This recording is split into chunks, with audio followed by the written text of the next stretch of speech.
காலைமலர் நிகழ்ச்சியில தெரிந்ததும் தெரியாதுங்கிற நம்முடைய பகுதியில நாள்தோறும் பல புதிய தகவல்களை தெரிஞ்சிட்டு இருக்கோம். அந்த வகையில நாம பார்க்க போறது வெள்ளையத்தேவன். எல்லாருக்குமே வீரபாண்டிய கட்டபொம்மன்னு தெரிஞ்சிருக்கும். 1959 B.R. பந்துலு எடுத்த ஒரு படம் வீரபாண்டிய கட்டபொம்மன். அந்த படத்துல வெள்ளையத்தேவனை நடிச்சிருப்பாரு நம்முடைய ஜெமினி கணேசன் அவர்கள் இல்லையா. வெள்ளையத்தேவனை பத்தி நமக்கு தெரிஞ்சது ரொம்ப குறைவுதாங்க. வீரபாண்டிய கட்டபொம்மனை பத்தி கூட நம்ம நிறைய தெரிஞ்சு வச்சிருப்போம். ஆனா வெள்ளையத்தேவனை பத்தி நம்ம நிறைய தெரிஞ்சுக்கணும்.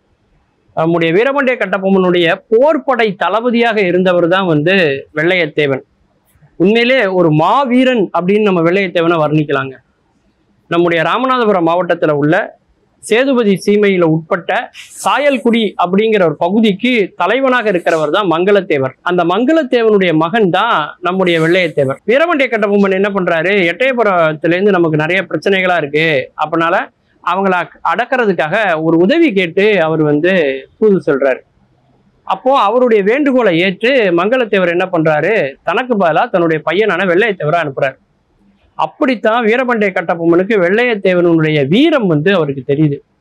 அதன் பிறகு அவருடைய வீரத்தை பாராட்டும் விதமா அவரையே தன்னுடைய போர்ப்படையினுடைய தளபதியாகவும் அவர் நியமனம் பண்றார். அவர் உடன் பிறந்தவர்களை மாறி இவரையும் தன் உடன் பிறந்த சகோதரராகவே அவர் நினைச்சார். 2 தளபதிகள் அவருக்கு, ஒருத்தர் சுந்தரலிங்கம், இன்னொருத்தர் வெள்ளையத்தேவன். உயிர் காத்தான் வெள்ளையத்தேவன் என்று வாழ்நாள் முழுக்க வீரபாண்டிய கட்டபொம்மன் வர்ணித்தது வெள்ளையத்தேவன் தான். ஏன்னா அந்த ஜாக்சன் துறைக்கு ரொம்ப பெரிய கோபம். நமக்கு நம்முடைய படைபலம் தெரிந்தும் நம்முடைய அதிகார பலம் தெரிந்தும் நம்ம மதிக்கல, நமக்கு வரி செலுத்தல, கிஸ்தி செலுத்தல அப்படிங்கிற ஒரு கோபத்துல அவர் இருக்கும் பொழுது அந்த சந்திப்பு நிகழுது.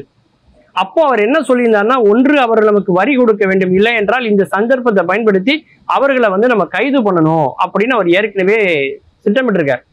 அதன்படி என்ன நடக்குன்னா, அந்த இடத்துல அவருக்கு உடன்படலை அப்படின்ன உடனே அவருடைய தளபதி பக்கத்துல இந்த ஜெனரல் கிளார்க் அப்படிங்கிறவர் என்ன பண்றாருன்னா, துப்பாக்கியை நேரா வீரபாண்டிய கட்டபொம்மனுக்கு நேரா வைத்து அவர் சுட போகிற நேரம். உண்மையிலேயே அவர் சுட்டிருந்தாருன்னா வீரபாண்டிய கட்டபொம்மனுடைய வரலாறு வேற மாதிரி மாறி இருக்கும்.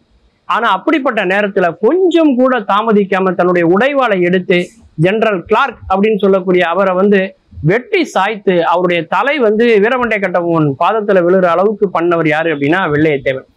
அதனாலதான் உயிர் காத்தான் வெள்ளையத்தேவன் சொல்லி பாஞ்சாலங்குறிச்சி பாளையத்திலே அவருக்காக ஒரு பெரிய விழாவே எடுக்கிறாரு வீரபாண்டிய கட்டபொம்மன். அது மட்டும் இல்லாம அவருக்கு ஒரு பட்டத்தையே அவர் கொடுக்குறாரு, ஃபாதர் அப்படின்னு ஒரு பட்டத்தையே கொடுக்குறாரு. அப்படி ஒரு புகழ்ல உச்சிக்கு போனவர் யாரு அப்படின்னா வெள்ளையத்தேவன். அவர் எப்பவுமே பாத்தீங்கன்னா ஒரு போருக்கு போறதுக்கு முன்னாடி அவர் ஒரு சேவல் சென்றை விடுவாராம்.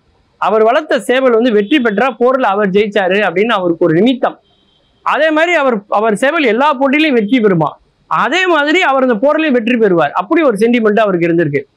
அதே மாதிரி ஒரு போருக்கு அவர் போகும்போது அவருடைய சேவல் தோத்து போயிருது. அப்பதான் அவருடைய மனைவி சொல்றாங்க, நீங்க போருக்கு போக வேண்டாம், சகுனம் சரியில்லை அப்படின்னு சொல்றாங்க. நம்முடைய நாட்டுப்புற பாடல்கள் இலக்கியத்துல கூட பாத்தீங்கன்னா ஒரு வரி வரும், போகாதே போகாதே என் கனவா பொல்லாத சொப்பனம் நானும் கண்டேன்னு சொல்லி வெள்ளையம்மா பாடுற மாதிரி ஒரு பாட்டு வரும். வெள்ளையத்தேவனுடைய மனைவி பேர் வெள்ளையம்மா. அவங்க பாடுற மாதிரி ஒரு பாட்டு நாட்டுப்புற இலக்கியங்கள்ல பதிவாயிருக்கு. அதாவது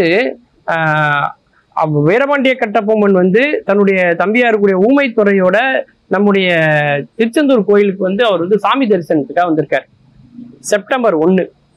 அப்போ அவர் இல்லை அப்படிங்கிற செய்தியை ஒற்றர்கள் மூலமாக தெரிந்து கொண்ட ஆங்கிலேயர்கள் என்ன பண்றாங்கன்னா, ஒரு பெரும் படையோட போய் பாஞ்சாலங்குறிச்சியை தாக்குறாங்க.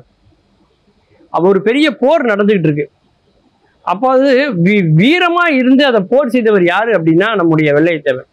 தேசிங்க ராஜா குதிரை மாதிரி அவருடைய குதிரை மேல ஏறி நின்று அவர் அந்த அம்பு, ஈட்டி, வேல் இந்த பயிற்சிகள்லாம் ரொம்ப சிறப்பான தேர்ச்சி பெற்றவர். அதனால பயங்கரமா எதிர்க்கிறாரு. வெள்ளையர்களால எதுவுமே பண்ண முடியல.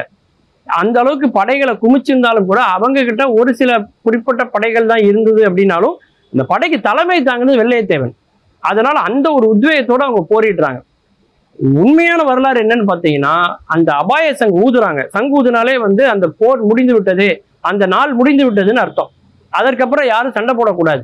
அப்படி அவங்க அதை ஒழிக்க வைத்து இன்றைய நாள் யுத்தம் முடிந்ததுன்னு அறிவிப்பு செய்த பிறகு வெள்ளையத்தேவனை ஆங்கிலேயருடைய அடிவருடியாக நம்மவன் ஒருவன் ஆங்கிலேயருடைய கைக்கூலியாக இருந்து துப்பாக்கியால போர் நிறுத்தம் அறிவிப்பு செஞ்சதுக்கு அப்புறம் மறைமுகமா அவரை சுட்டு அவரை வீழ்த்துறான். வீரத்தினுடைய வரலாறு தான் நம்முடைய தமிழருடைய வரலாறு, இந்தியாவின் வரலாறு. ஆனால் துரோகத்தால் வென்ற வரலாறு தான் ஆங்கிலேயருடைய வரலாறு என்பதுதான் வரலாற்றிலே பதிவு செய்யப்பட்டிருக்கிறது.